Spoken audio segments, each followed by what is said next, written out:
번역 사도신경으로 신앙 고백하겠습니다. 저는 전능하신 아버지 하나님 천지의 창조주를 믿습니다. 우리 주 예수 그리스도를 믿습니다. 그분은 성령으로 잉태되어 동정녀 마리아에게서 나시고 본디오 빌라도에게 고난을 받아 십자가에 못 박혀 죽으시고 장사된 지 사흘 만에 죽은 자 가운데서 다시 살아나셨으며 하늘에 오르시어 전능하신 아버지 하나님 우편에 앉아 계시다가 거기로부터 살아있는 자와 죽은 자를 심판하러 오십니다. 저는 성령을 믿으며 거룩한 공교회와 성도의 교제와 죄를 용서받는 것과 몸의 부활과 영생을 믿습니다. 아멘. 거룩하신 하나님 아버지 감사합니다. 간밤에도 편히 쉬게 해주시고 새벽에 기도하는 자리에 불러주시니 감사합니다. 이 시간 저희들 마음 중심으로 주님을 경외하게 하여 주시옵소서. 예수님 이름으로 기도드리옵나이다. 아멘. 찬송가 375장입니다.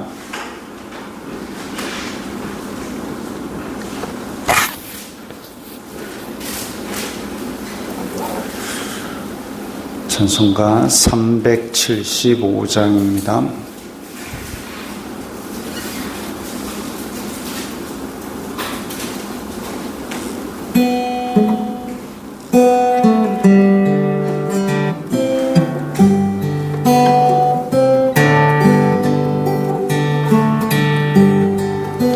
나는 갈 길 모르니 주여 인도하소서. 어디 가야 좋을지 나를 인도하소서. 어디 가야 좋을지 나를 인도하소서. 아무것도 모르니 나를 가르치소서. 어찌해야 좋을지 나를 가르치소서.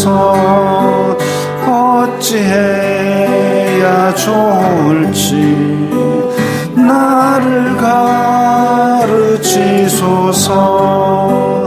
아이같이 어리니 나를 도와주소서. 힘도 없고 약하니 나를 도와주소서. 힘도 없고 약하니 나를 도와주소서. 마음심이 슬프니 나를 위로하소서. 의지 없이 다니니 나를 위로하소서.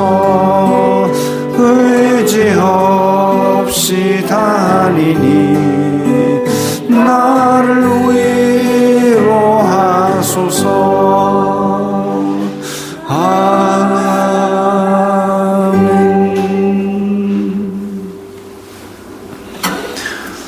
오늘 말씀은 갈라디아서 3장 19절부터 29절까지의 말씀입니다.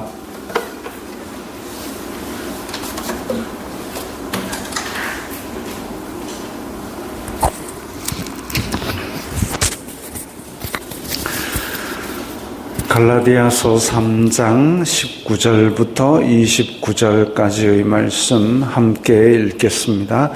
그런즉 율법은 무엇이냐? 범법함으로 더하여진 것이라. 천사들을 통하여 한 중보자의 손으로 베푸신 것인데 약속하신 자손이 오시기까지 있을 것이라. 그 중보자는 한편만 위한 자가 아니나 하나님은 한 분이시니라. 그러면 율법이 하나님의 약속들과 반대되는 것이냐? 결코 그럴 수 없느니라. 만일 능히 살게 하는 율법을 주셨더라면 의가 반드시 율법으로 말미암았으리라. 그러나 성경이 모든 것을 죄 아래에 가두었으니 이는 예수 그리스도를 믿음으로 말미암는 약속을 믿는 자들에게 주려 함이라. 믿음이 오기 전에 우리는 율법 아래에 매인 바 되고 계시될 믿음의 때까지 갇혔느니라. 이같이 율법이 우리를 그리스도께로 인도하는 초등교사가 되어 우리로 하여금 믿음으로 말미암아 의롭다 함을 얻게 하려 함이라. 믿음이 온 후로는 우리가 초등교사 아래에 있지 아니하도다. 너희가 다 믿음으로 말미암아 그리스도 예수님 안에서 하나님의 아들이 되었으니 누구든지 그리스도와 합하기 위하여 세례를 받은 자는 그리스도로 옷 입었느니라. 너희는 유대인이나 헬라인이나 종이나 자유인이나 남자나 여자나 다 그리스도 예수님 안에서 하나이니라. 너희가 그리스도의 것이면 곧 아브라함의 자손이요 약속대로 유업을 이을 자니라. 아멘. 앞에서 계속 나온 얘기가 율법 지키라고 하는 사람이 거짓 교사다. 율법은 구원을 줄 수 없다라고 계속 이야기하면 딱 이제 이 질문이 나와야 됩니다. 그럼 율법 왜 주셨느냐? 우리를 그렇게 구원으로 이끌 것도 아니고 오히려 거짓 교사가 이용해 먹는 이 율법 그러면 왜 주셨느냐? 왜 주셨느냐? 그것이 오늘 본문에 나옵니다. 그래서 율법과 은혜의 관계를 잘 설명하고 있기 때문에 갈라디아서는 짧으면서도 아주 성도의 믿음과 생활에 관한 지침이 명확하게 잘 주어져서 로마서의 축소판이라고 불리기도 하고 또 짧게 제시되어 있는 교회에 주시는 복음의 축약판이라고 그렇게 불리기도 합니다. 율법은 그러면 왜 주어졌느냐? 은혜로 하나님께서 언약을 주셨는데 여인의 아들이 뱀의 머리를 밟으리라 하면서 하나님께서 회복과 구속의 약속을 주셨는데 인간들이 범법을 하니까 하나님의 길을 자꾸 떠나니까 그래서 아브라함을 불러서 언약을 주셨는데 그런데 아브라함을 불러서 언약을 주셨지만 그 자손들조차도 흔들리는 모습을 보이고 규범이 없이 행하고 이방 땅에 오래 살면서 이방 풍습을 지니게 되니까 그거 아니고 이런 생활을 해야 된다라고 가이드라인을 주신 것이 바로 율법입니다. 하나님을 섬겨야 된다. 너희들끼리 싸우지 말아야 된다. 이런 것들인데 그게 주어져서 약속하신 자손이 오시기까지 있을 것이라. 율법은 유효기간이 있습니다. 하나님의 언약이 이루어질 때 하나님의 언약이 완성될 그때까지가 율법의 유효기간입니다. 그 중보자는 한편만 위한 자가 아니나 하나님은 한 분이시니라. 중보자는 지금 여기서 얘기하는 중보자는 천사들을 통하여 한 중보자의 손으로 베푸신 것인데 이게 모세를 이야기하는 거죠. 근데 모세는 하나님 쪽에도 봐야 되고 사람의 불쌍한 부분도 다시 생각해야 되고 양편을 다 생각을 해야 되지만 하나님은 한 분이시라라는 얘기는 그러면 그때 당시에는 율법은 사람들이 자꾸 하나님의 도를 떠나기 때문에라는 것도 들여다봐야 되기 때문에 중보자는 이쪽 편 저쪽 편 하나님의 의의 기준, 하나님을 대면하여 아는 데까지 갔던 그 모세이지만 또 한편으로는 이쪽에 있는 인간의 편도 생각을 해야 되고 이러지만 하나님은 한 분이시니라. 즉 은혜의 언약을 주신 하나님과 율법을 주신 하나님은 한 분이시기 때문에 율법과 은혜가 모순될 수는 없습니다. 다 한 맥락 속에 있는 것이죠. 율법이 하나님의 약속들과 반대되는 것이냐? 결코 그럴 수 없느니라. 왜? 하나님은 한 분이시기 때문에 처음부터 우리에게 같은 말씀을 하셨습니다. 만일 능히 살게 하는 율법을 주셨더라면 의가 반드시 율법으로 말미암았으리라. 율법을 지켜가지고 의에 이르고 하나님의 구원에 이른다면 분명히 의가 오는 것도 율법으로 말미암았을 것이다. 근데 그게 아니다 이거죠. 의가 율법으로 말미암지 않고 우리를 칭의하시는 것은 믿음으로 말미암아 되는 것이기 때문에 율법으로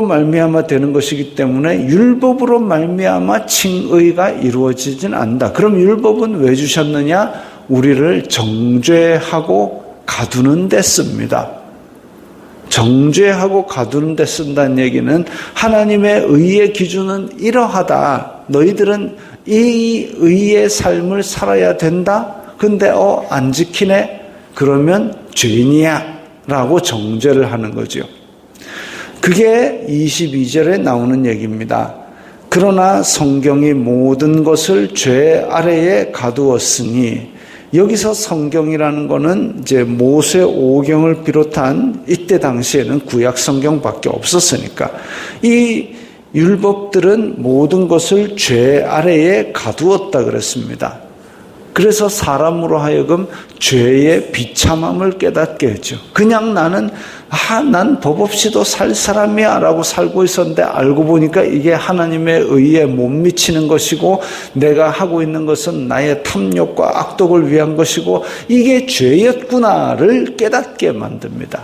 그래야 하나님께서 용서하시는 은혜가 없으면 나는 도저히 살아갈 수가 없구나를 깨닫게 되는 거죠. 그래서 하나님의 약속들과 반대되는 것이 아니라 오히려 죄인임을 깨닫게 하고 하나님의 은혜가 필요하다라고 깨닫게 만듭니다. 안 그러면 하나님의 은혜가 필요 없는 줄 알고 나는 죄의 비참함이 없는 줄 알고 나는 법 없이도 살 사람이다. 나는 의롭다라고 착각하게 만듭니다. 그래서 모든 것을 죄 아래에 가둔 율법이 필요했던 거지요. 그리고 예수 그리스도를 믿음으로 말미암는 약속, 어떤 약속이냐? 죄에서 해방시켜 주신다는 약속입니다. 정죄가 없는, 이제 하나님의 법 아래에 사는 사람들은 정죄함이 없다라는 그 약속입니다. 속죄, 죄의 값을 다 치러주시고 해방시켜 주신다는 약속입니다. 로마서 8장에 예수님을 믿는 자들에게는 결코 정죄함이 없나니 예수님 안에 있는 생명의 성령의 법이 죄와 사망의 법에서 우리를 해방하였음이라 이렇게 선언하는 거죠. 그래서 율법이 주어진 겁니다. 믿음이 오기 전에 우리는 율법 아래에 매인 바 되고, 같은 의미입니다. 계시될 믿음의 때까지 갇혔느니라. 지금 율법 아래에 매인 바 되고 갇힌 바 되고 믿음의 때, 성경이 말씀하고 있는 믿음으로 말미암아 의롭다 하심을 얻을 그때까지는 이 율법의 정죄함 속에 갇힐 수밖에 없는 비참한 신세였다라는 거죠.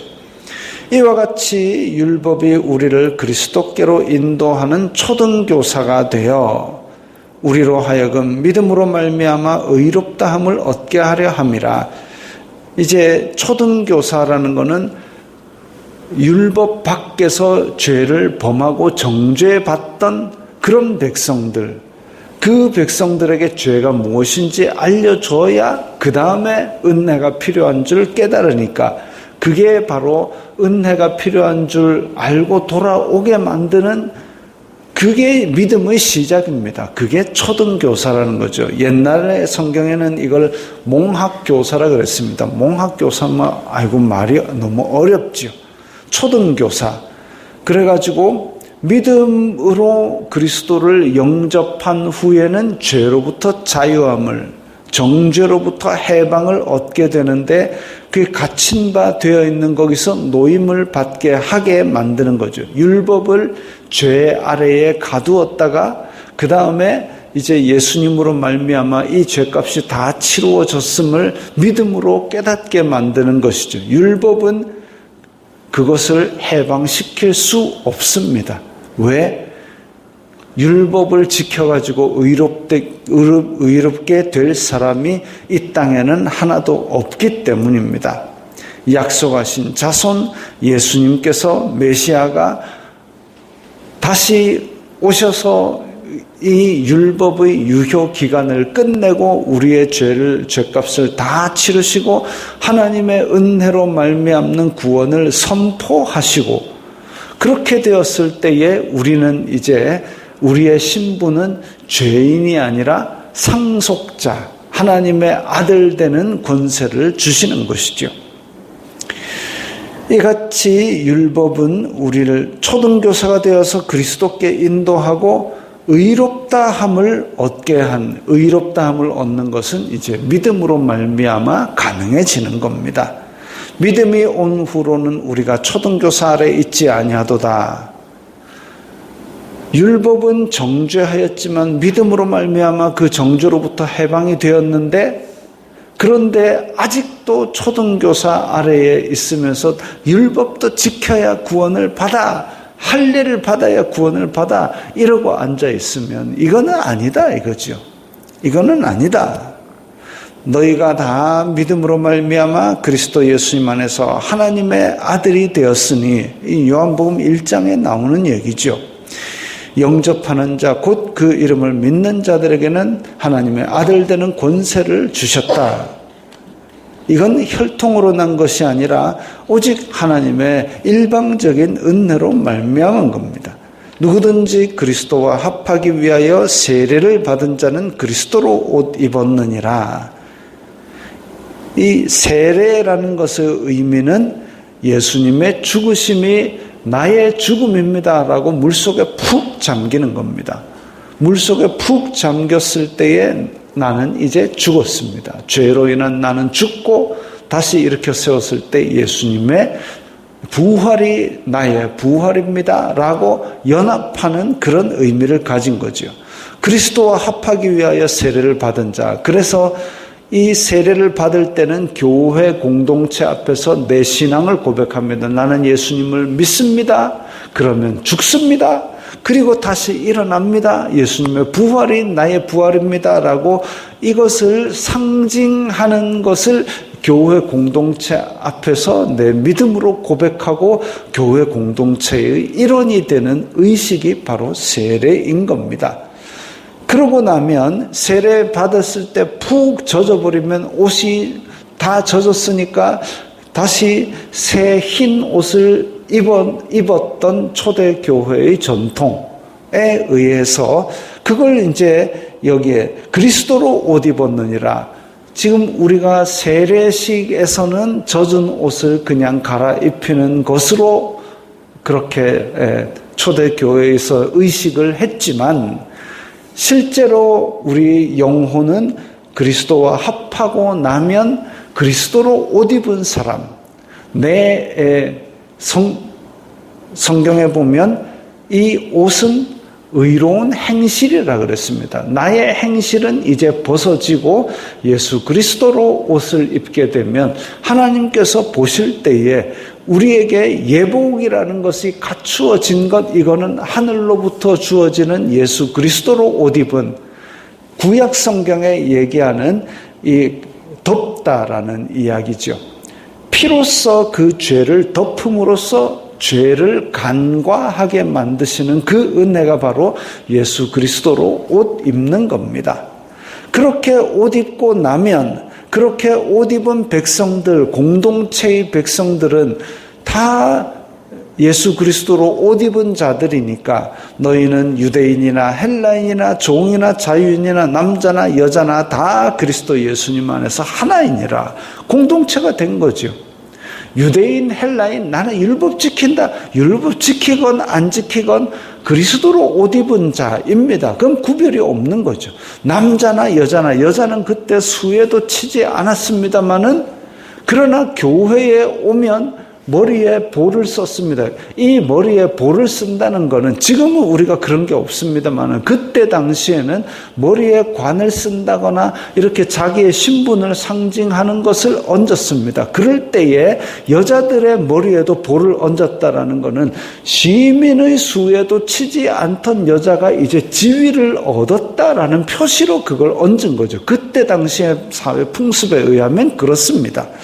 그래서 남자나 여자나 그리스도 안에서 하나이고, 종이나 자유인이나, 종도 자유인도 교회 안에서는 구별이 없습니다. 그러면 어떤 식으로 교회에서 대했느냐?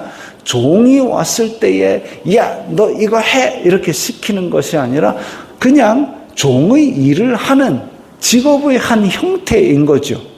그래서 그 안에서는 하나였던 겁니다.